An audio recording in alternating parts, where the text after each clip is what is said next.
I used to think spiders were just weird bugs. 8 legs, some venom, they build webs.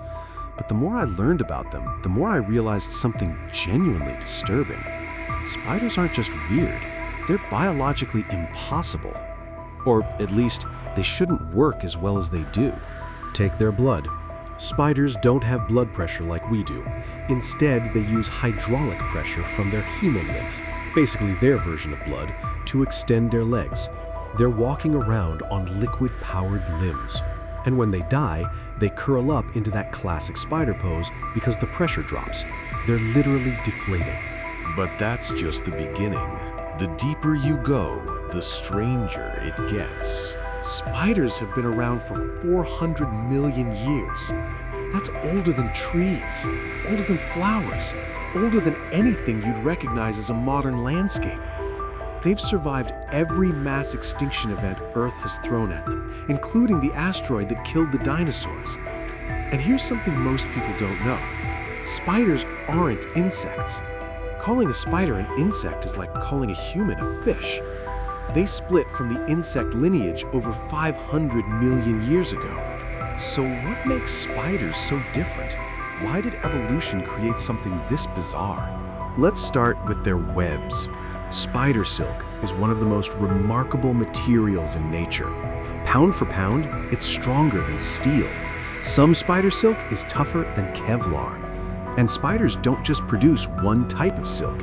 They produce up to 7 different kinds, each with completely different properties. Structural silk for the framework, sticky capture silk for trapping prey, wrapping silk for immobilizing victims. Each type comes from a different gland, and spiders switch between them like tools. But here's what really messed me up. The web isn't just a trap. It's a sensory organ. When a prey lands on a web, vibrations travel through the silk strands like electrical signals. Spiders can read these vibrations with incredible precision. They can identify the species of prey from the vibration frequency. They can estimate its size from how much the web moves. They can tell the difference between struggling prey, wind, and even mating signals from other spiders. The web is an extension of their nervous system. It's external cognition made physical. And many orb weaver spiders rebuild their entire web every single day. They tear it down, eat the old silk to recycle the proteins, recovering about 90% of what they invested, then build a fresh web optimized for current conditions. It's temporary architecture, disposable sensory equipment rebuilt daily. That's engineering that seems too sophisticated for a brain the size of a poppy seed. Speaking of brains, let's talk about spider intelligence, because this is where things get genuinely creepy. Spiders have tiny nervous systems. Most of their brain fits inside their cephalothorax with room to spare. But despite this, some species demonstrate behaviors that look a lot like Portia spiders hunt other spiders, which is dangerous because their prey fights back.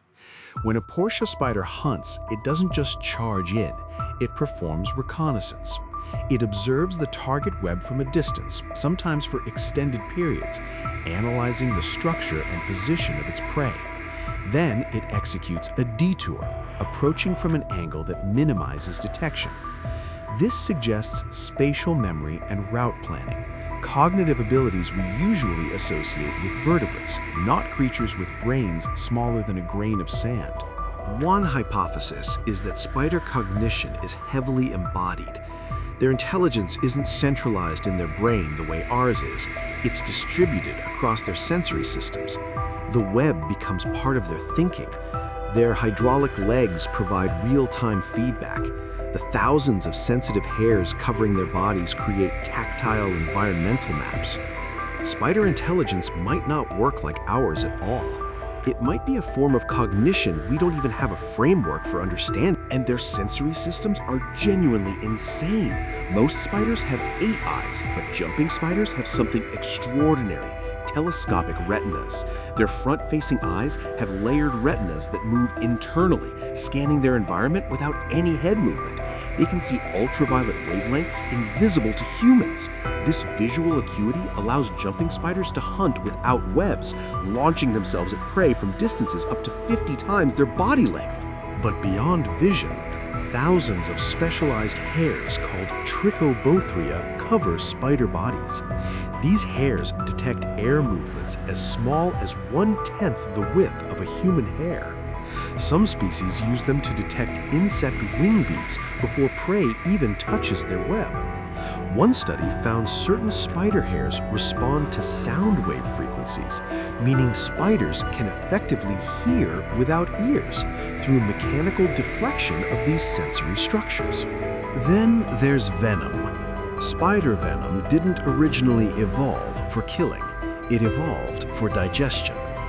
Early spiders had digestive enzymes in their gut, but at some point, those enzymes began being produced in glands near the fangs. When injected into prey, these enzymes started breaking down tissue externally, pre-digesting the meal before it was consumed. Most spider venom isn't designed to kill, it's designed to liquefy. Spiders are external digesters. They bite, inject venom loaded with digestive enzymes, then wait for the prey's insides to turn into soup they can suck out. And here's something that genuinely bothers me. Spiders are still evolving right now, in real time. Urbanization is creating new selective pressures.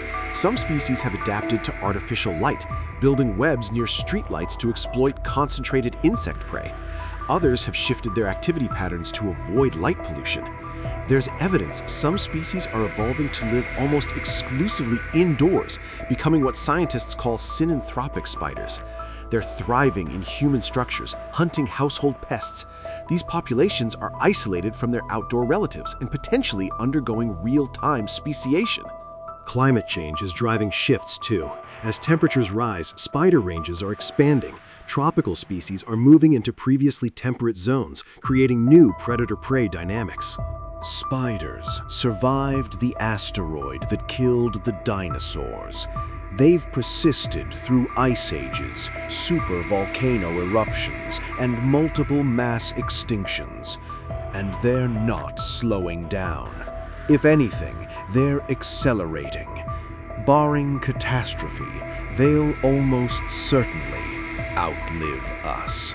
So maybe the question isn't why spiders are so strange. Maybe the question is what evolutionary pressures created something this over-engineered, this efficient, this biologically excessive. Because when you look at spiders closely, they don't look like accidents of evolution. They look like something designed to survive the end of the world.